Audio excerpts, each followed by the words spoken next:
Succès, ils ont dit poids. Succès, ils ont dit kilo, ils ont dit poids. Mon kumbi yango na moto. Mon kolo kumba qui yango yoka qui passe. Mais ce qui quitte pour tomber la ressource. Il faut sentir le point là. Molière Alobaki est un artiste mère sur scène. Le roi Maloba ne s'est bimi à papa. Félix Azamouana, Koffi Olomide, le grand, Azamouana papa Lutumba. Ce qui Lutumba a l'obité, nani sous sa colo. Il y a 3-4 jours, on a qu'un pas il y a moyen de mon comme mon nene. On a autant à comment on a été si quoi vous s'est été. Dans l'état de santé nangaoyo. Na point nanga 80 ans. Il y a comment on n'est pas nangate mais ngana combien pas inaye. Mokolo na kokufa kake ekobetai tina tima lobela batuma lobananga ya suka photo nanga bakamata basala monima soki mopaya aye balumela ye nsango. Just wonderful, amis internautes, www.véritéuniverselletv.com dans le cadre de cette émission actualité VI, actualité Zaka Moko eza dominé na 80 ans. 80 ans, il y a papa Nabiso Simaro Lutumba Masia. C'est pourquoi Biso s'est donné de la peine to Kitia na Isangi place papa Vandaka pour na copé Sabino ba information eza fiable parce que lelo déjà na web Sabino que na soir na inde 3 eza ko inda balobi pour tous les komata makale kotika là. Je ne suis pas seul, je suis avec ma concert, elle s'appelle Laetitia Meta. Laetitia Meta immortel boebi tous ensemble na inde to panza nteke to panza indusa na nenga mukete. Laetitia Meta ba impression na yo eza nini par rapport il y a 80 ans il y a papa Lutumba. Eh ben impression ngezaka ya joie ya omona papa na biso akokisi 80 ans na ye lelo donc ezaka ya joie comment on a batu mingi soko travailler mingi en avant en plus pendant comme ça ba âge au quoi ba 80 ans eza passe mais papa Lutumba penza nzamba sali grâce akokisi 80 ans na ba talent nyonso complet donc ngazana ko et le monte bungi ba talent nyonso eza complet donc c'est un peu ça. Surtout que papa Lutumba na parcours na sali musique na sans polémique. Et ce que j'avais aimé na intervenir mon quoi lobby sengone ko za lelo na soir soit moni Koffi Olomide na Félix Oise ko ba vandi sikamoko.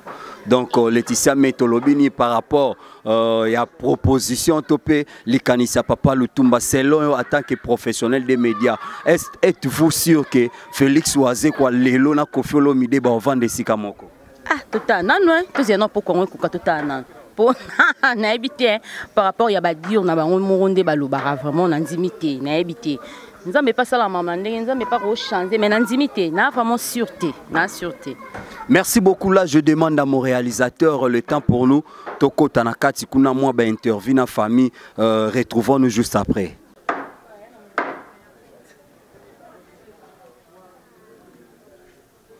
Just wonderful, chers internautes, comme je vous avais annoncé, nous sommes là na Isangi pa ya papa Nabiso Simaro Lutumba Masia, l'icône de la musique congolaise, le seul, l'unique musicien au Asali parcours na sans polémique, sans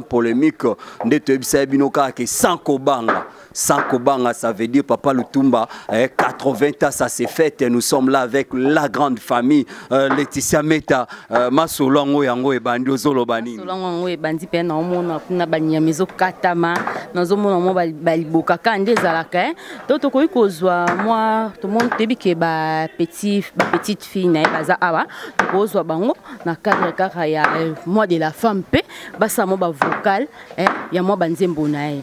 Tobanda, Laetitia Meta na préféré Tobanda na mutazo panza, azo panza nyama donc papa na biso mbote. Mbote papa. Kombo nani? Innocent Botuli. Innocent Botuli to moni ozo katezani. Nakata ngulu. Prévendé mtuna wana. Donc ba impression eza nini par rapport à 80 ans ya âge ya papa Lutumba et puis carrière na ye. Ya roloba isa abilité parce que binemo boyebi. Papa na biso banda abanda masolo musique. Oh donc elengeza makasi. Petit lelo binobo mona que non sans polémique. Sans oh eloko non. Oh a critiquer so ino ezate. Yango ne sengona no lambela bango pinda ku donc muto ko lia ayoka ke oui a sepela pour na papa. Oya Kolia Ayoka Kewi Asepela Pona Papa. Je donne aussi mon micro na Laetitia Meta. Laetitia Meta, micro ngoyo. Moi, question et ça la paie bien en tant que femme, parité toujours. Merci mingi nazo poussa malembe. Nazo poussa malembe na oluka. Nanya koki kose la biso. Il faut ça maman junior, il faut ça maman. Il faut ça maman. Bonjour. Bonjour maman. Bonjour. Maman kombo nani? Kombo nanga Sina Masikita. Maman et papa Lutumba zana. Papa Lutumba naza mwana na ye. Et papa Lutumba zana. Naza mwana papa Lutumba. Siko. Impression dans les années. Pour papa na lelo akokisi 80 ans. Siko yebisa biso impression dans les années. Impression nanga ezali lokola lelo eza mokolo esengo. Pona papa nanga akokisi 80 ans. Wana naza na esengo mingi pe na okumisa Nzambe. Ndena eloko na osinga kaka epa ya Nzambe ndenge abombi papa nanga akomisi ye na âge ya 80 ans. Nga pe na bolamu na ye na malamu na ye na makambo na ye nyonso to azalaki nango asaleli batu ayembeli batu. Donc batu pe ba sepeli na koyemba na ye banzembo ya za koyemba ebinisi batu etei batu mingi banzembo ngo yo yebi etamu Afrika ndambu te pour la côté kuna moyena lo ba ezate wala lo ba ezate vraiment tout monde ici sous maman la biso musu saza awa na leka. Bonjour maman. Bonjour. Maman ta moi likolo ya ta caméra la biso. Maman ba impression dans les anini. Impression dans les arara esengo. Ndenge Nzambe abateli papa na ngai. Yango na ye kolambela esoso. Na kumisika Nzambe makambo yo sala. Onzo sala banda banda. Na pesika Nzambe merci. Abaksele lisusu mikolo. Esili wana. Ok, merci mingi. Ah, naza isusu na junior. Na moi le quoi na zone c'est junior. Pour nga na poser deux personnes. Na zone c'est junior moyo wabu. Merci beaucoup, chers internautes. J'espère que vous avez ensemble dans Laetitia Meta, tozo panza karanteke, boyoki ba impression, ba point de vue, seulement kaka famille de bazar, mais nous avons aussi nos confrères, nous avons nos concerts au Tozana Bango, nous avons aussi les musiciens. Là, je remarquais la présence de DJ Abdul. Le temps pour moi de demander aux réalisateurs Tokende kuna liboso et sikanini ba invité Moussous ba ekota la papa. C'est parti Montréal, retrouvons juste après. Merci beaucoup, chers internautes. Nous sommes toujours là, comme je vous avais dit, en pleine interview. Là, j'ai remarqué la présence d'Excellence Émile Ngoïka Songo. Excellence et bonjour. Bonjour. 80 ans, ça s'est fait. Tes impressions par rapport à cet événement? Mais ici, vous êtes... c'est un lieu d'histoire, c'est un lieu de très grande mémoire. Un homme, auteur, compositeur, musicien, poète, philosophe, sociologue. C'est l'âme de cette commune de Lingwala. Il vit à Lingwala parce qu'il aime Lingwala. Et nous de Lingwala, ses enfants, ses petits-enfants, nous l'aimons. Et Lingwala, cité des cathédrales, cité universitaire, cité parlementaire, tout ce que vous voulez. Désormais, grâce à lui, Lingwala devient la cité des poètes, n'est-ce pas? Et nous rendons grâce à l'Éternel de lui accorder encore et encore la longévité. Vous savez, quand les gens disent que bon, Lelo, Papa Lutumba, à quoi non ça otika musique, non, musiciens ont retraité. Soué Nabisoba na lingua les ali que via Rose a retraité. Molière Alobaki, un artiste meurt sur scène. Hein? Il ne quitte pas la scène, il meurt sur scène. Donc pour Nabiso Tosa Melanzamba Pesa Nguya Bokasi a continué œuvre. Rien que par sa présence, ils ont déjà Eloro Moko vraiment ya munene to sepeli ne ba konzamboka ba yoki lolaka posa ya biso bana Saint-Jean bana Lingwala ya osala en sorte que Champs-Élysées na biso o ba bengaka kala na opesa suko mwana te oyo komi lelo oyo avenue Lutumba eza Champs-Élysées pour bato ba yebi Paris, c'est la plus belle avenue ba bengango au monde. Nous la plus belle avenue du monde aujourd'hui, c'est l'avenue Lutumba. Donc on va faire du à New York ba yebi 5e avenue pour na biso 5e avenue na biso ezali avenue Lutumba.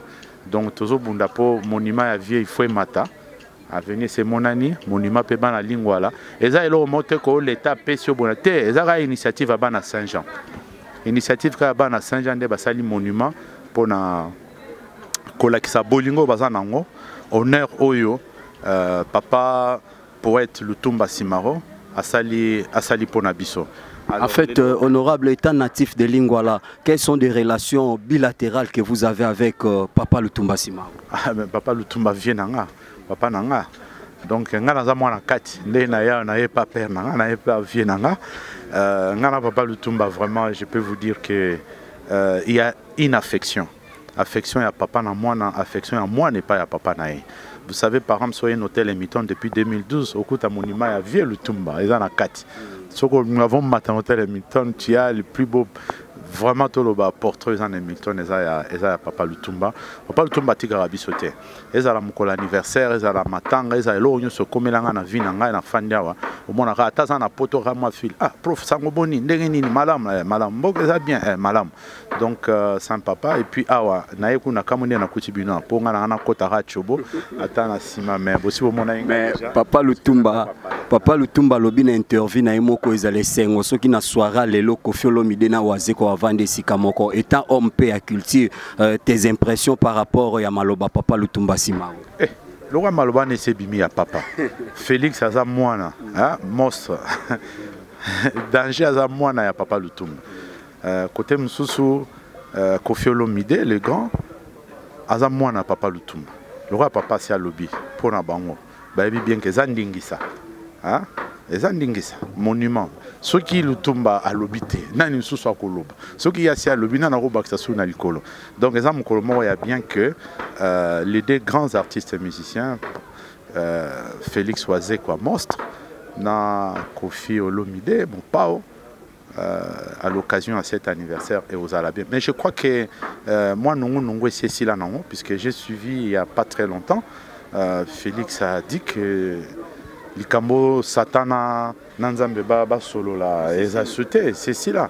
Donc, il y a la question, il y a calendrier, il y a rendez-vous, de façon à ce que sous l'instar, patronage à Papa Lutumba, les deux artistes vraiment, dans la limite que moi on a bango boya et surtout qu'honorer journée à l'élo ezali vraiment mukolomo je ne sais pas comment qualifier ça tout ça na benga rango ezali chanson testament ezali nzembo testament ya poète Lutumba Simaro mokolo na kokufa kake ekobetai tina timo lobela bato maloba na ngai ya suka photo nanga bakamata basala monument soki mopaya aye balumela ye nsango monument ezosala meza lingwala boulevard ya mwana mopaya nyonso to akoya akosincline na mémoire na monument ya papa akoleka pe akotambola pe na avenue Lutumba. Donc merci beaucoup amis internautes, nous sommes toujours là dans le cadre des interviews, nous sommes là avec un grand ya musique Nabiso. Mon vieux, tes impressions par rapport à 80 ans,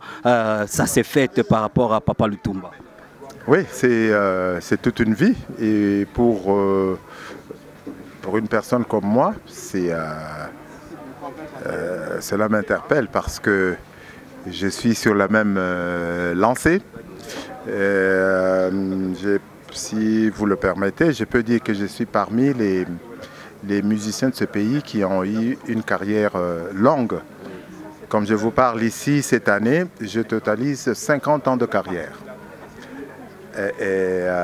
Donc quand je vois les 80 ans de Simaro, si vous enlevez les années de naissance, donc vous imaginez ce que peut être les années de carrière.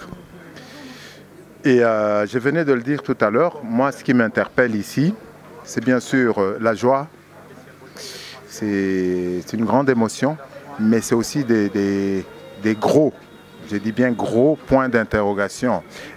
Simaro a beaucoup travaillé pour notre pays ici. Je voudrais qu'à cette occasion, quand lui, il dit qu'il va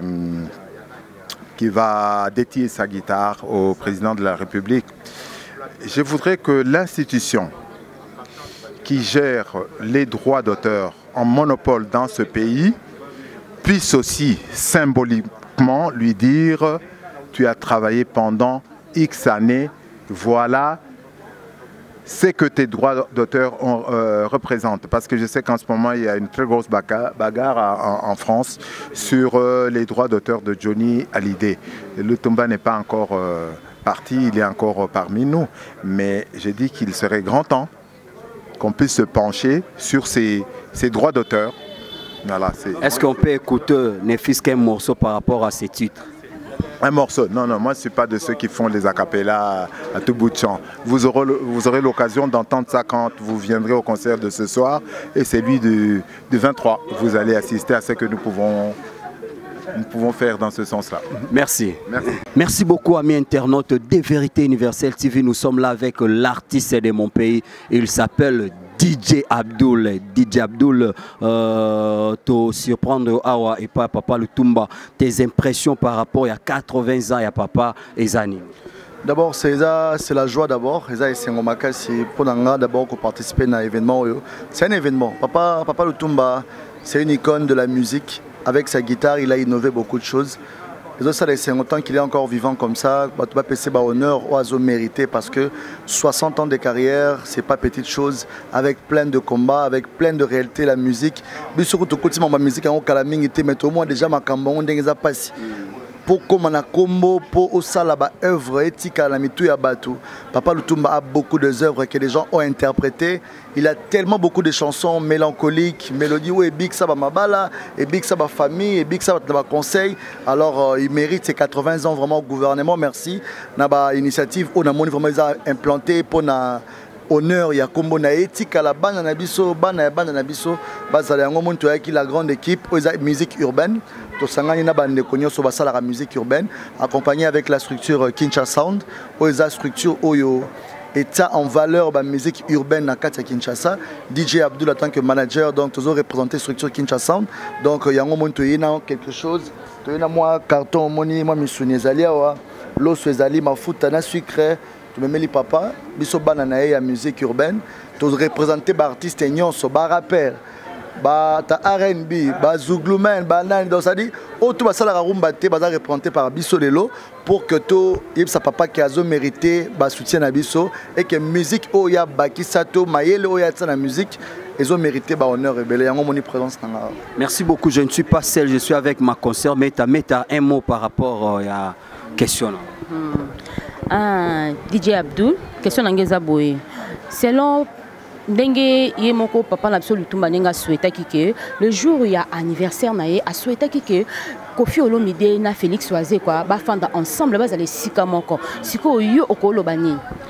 Bon, pour nangai eza souhait papa mais mutasala makamtu za la bien dans Nzambe. Ba ko vanda papa Lutumba parce qu'avant ti bango, mais so ya mutema na balingai na bango te eza nango inutile parce que Papa Lutumba, oui, il y a avant si Kofi Olomide, avant si Félix Oisé quoi.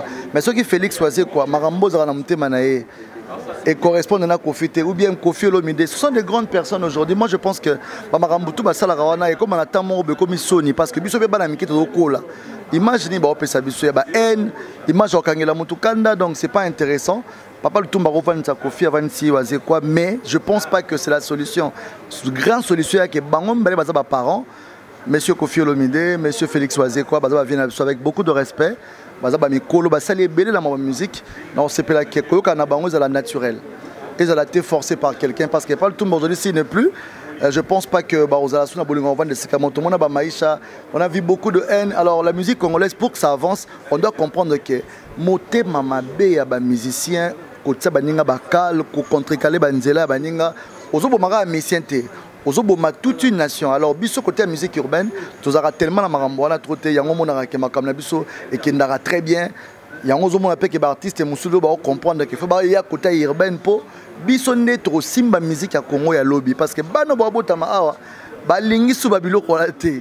Bango bana ba délire na bango alors ce que tu ba mona ba biso ba longola mo souci ba to ba mona troté na musique. Donc ça veut dire bonne chance à nos deux artistes, nos aînés avec beaucoup de respect.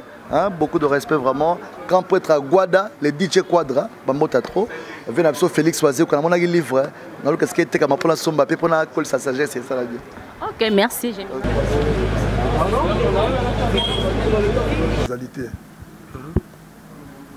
Vous allez Bakoko. C'est moi qui ai besoin de la beauté dans 60. Vous avez dans Uganda. Donc, c'est mon ami comment on a bien Bakoko Nangai. Voilà, c'est rare la musique congolaise, nous avons 80 ans, mais il y a un sentiment. Et puis, Nini, vous avez comme conseil na bandeko, oyo bazoba na musique lelo parce que rankine komi ebele bakisi komi ebele kofinga na basite ekoti mwa makasi. Mais kisi ya eloko bakutango na mokili tokutango na mokili. Qu'est-ce qui prouve que bango basala bakisi?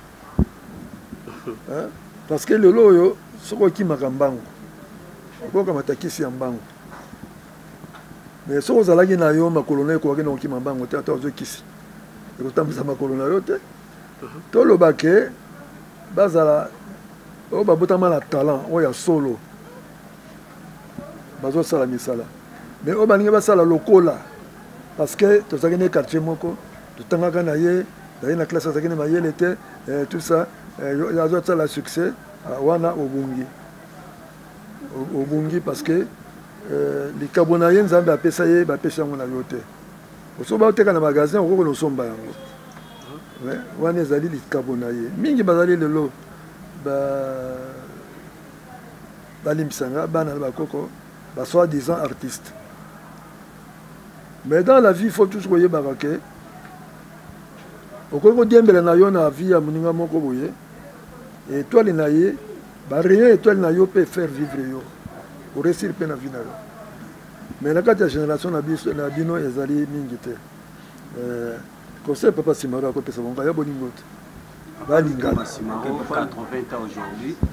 Tolandaki na interview na moko lobaki sengone kozala malamu soki na poko lelo na concert Koffi Olomide na Wazeko bavandi esika moko pete na lobaki boye te omoni bino presse yango wana nakufi nanu te okodefale loba na lolemo na ngai nalobaki ke esengo na ngai na concert le 23 baartiste nyonso ya minene bazinga pembe na ngai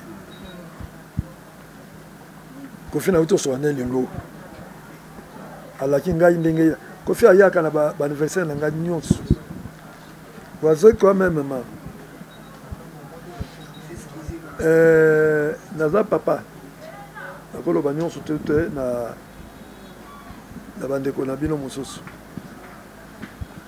OK papa il y a 3-4 jours nakendeki pa ya moyembe moko monene na kotanga kombo na été siko bosepela na été na état de santé na nga oyo na poids na nga ya 80 ans ya koma non pas na nga te mais nga na komi pa ina ye manager na nga témoin chauffeur na nga témoin na kuti ba garde boni azali oui dila totala non mota yambaka bato aza nano te lelo asali te manager na nga abengi ye bon c'est pas un problème eza organisation na ye mais ntango yo ye tozalaki te balobi noki papa Simaro ayaki awa osali nini omoni ke éducation babote nalobi na bino awa nayebi te so nabangi na bino awa soko mwana mwasi balobi na ye ke ozali mal éduqué na mobali na ye ezali ye te ezali baboti na ye wana tokoki koloba yango na telefone te natangi mpe komba moto te mais nazopesa bino esali nano esali kaka mpo na feti oyo nabi nakei na invité ye personnellement azala mokolo wana le 23 nakendeki soki aza na bacaméra na organisation na ye na libanda bayambaki ngai te à part banani na ye likambo esalami 2 fois. Est-ce que le message ekomaki papa soki nati boyawa bayambi bino te nga nayebaki bino boyali awa message ekomiki boyali yanga bino bokotisa naye bana bato nakotanga natangi komba moto te naloba kaka na kati ya génération wana heureusement que c'est lui là asenga permission plutôt asenga pardon devant un pauvre meneur moto lokola Wazeko nautaka na ndako na ngai nakei bagarde baye kotsa papa nakei na koti papa boni naye kolia nga nasala bango plaisir ndenge biso toyekola tokola ndenge wana succès ezali poids nalobaka na Carolito awa na RTNC succès ezali kilo ezali poids moko okumbi yango na moto mokolo okumbaki yango oyokaki pasi te mais soki ekiti mpo otombola lisusu sentir point là. Et banani baleka voilà bazong c'est le lelo. Et comme papa lui tomba simaro. Et donc voilà et donc ça a binondé. Non, dans un esengo. Mais dans moi na lingwala, na botami na balabala oyo. Isangi 226. Na komi mo bangi kakawa. Na sombi lupango wana isangi 231 kakawa. Balabala wana. Ba flama batapesa ikombo wana. Mais lelo so mokonzi ya mboka. Mokonzi ya Congo. Alobi non. Topesaka mingi na baninga à titre posthume. Et papa Simaro na pesa ye tango aza vivant. Ça n'est sengo famille na ye sengo bana lingwa na so bana sengo. Je crois que l'artiste aza pena sengo mingi. Autour na bango pe ko yala. Merci mingi nebi ke ba image oyo esali plaisir parce que plaisir na balandi surtout ya émission tout sauf rien ekumba makananga moko melo na zaki nga moko te to zaki na junior moyo wabu babi dio pe bat balinga ngo mi bobenga nga pona dio o lelo na meme bino studio ngo yo na junior moyo wabu vraiment bino bomoni événement ngonenge leki bomoni ndenge papa za na esengo bomoni ndenge ba concert mususu bazalaki awa ne makamnyo stu eleki vraiment wana na moni susu ba o nyonso balinga kanga ba ebanga na profiter ko pesa mon beauté junior bien sûr on a mon maman mon chéri maman biomba ou a faculté de la saba pourquoi pas à Nathalie Kalonji babi femme légitime ya Bill Clinton maman na Bill Nat Bill Leaf Bilson na maman ba ne belé kaka moi autant tanga ba comme on nyonso exacté vraiment nebi ke bi nyonso bo sepe na ba image o wala na mon sobi wa berse mafunga vraiment ngwandi l'homme de Weston na pesa pe ba merci mingi pe ba mbote mingi eska ozola nanga na moni so équipe technique na biso mobimba wana na sima caméra lelo tozaki na Garnet na sima caméra nazaki susu ensemble accompagné na couple na ngai Junior Moyowabu na moni so bi le big boss maître John Motema mère Micha moi sa boss aza boss vraiment na moni lokanga ina ki na ngai na tika na Junior Moyowabu parce que ya panzaka teke makasi a continuer ko panzana eteke.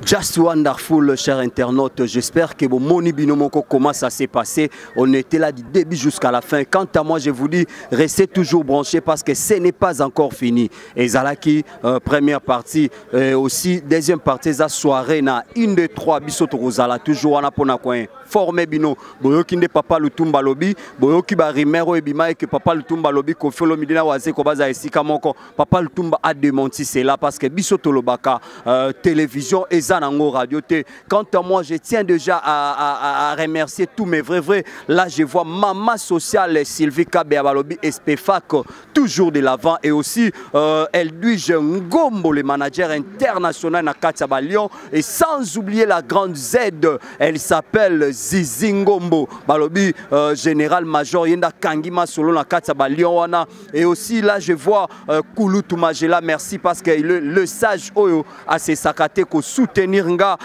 Adrisha Motomètre Beba Zibeba grand frère propre Balobi Lisusu Roger Kosama les combattants qui bobardent Balobi solo là bien solo liba solo lio quoi et aussi je vois encore les commandants Bouchiri Motema ya Mama Monique Balobi moi na président Mbaki l'icône de Kimbangu Balobi DSMP il m'en a toujours de l'avant et sans oublier wana bango bana katia Suisse na ba Lausanne quoi bana katia Suisse na Lausanne et à tout seigneur à tout honneur je salue celui que j'appelle Yanset Mabel na katia Turquie Serge KBG El Campo na katia Turquie et sans oublier Beckham Yab na katia Turquie Gaël Balen na katia Istanbul et sans oublier aussi tous les partenaires Nyon sur la vérité universelle. Je vois Tina Désiric, Maître Egele Baoba Désiric, Salon Mando,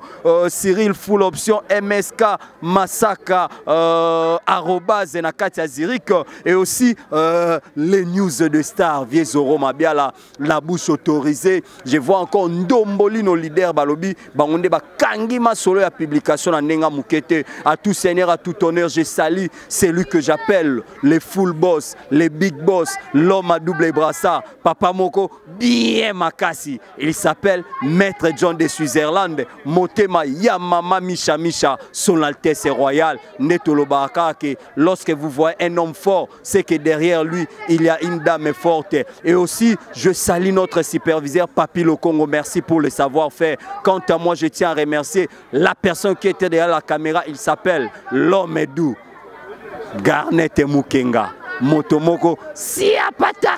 Restez branchés, retrouvons-nous à la prochaine numéro.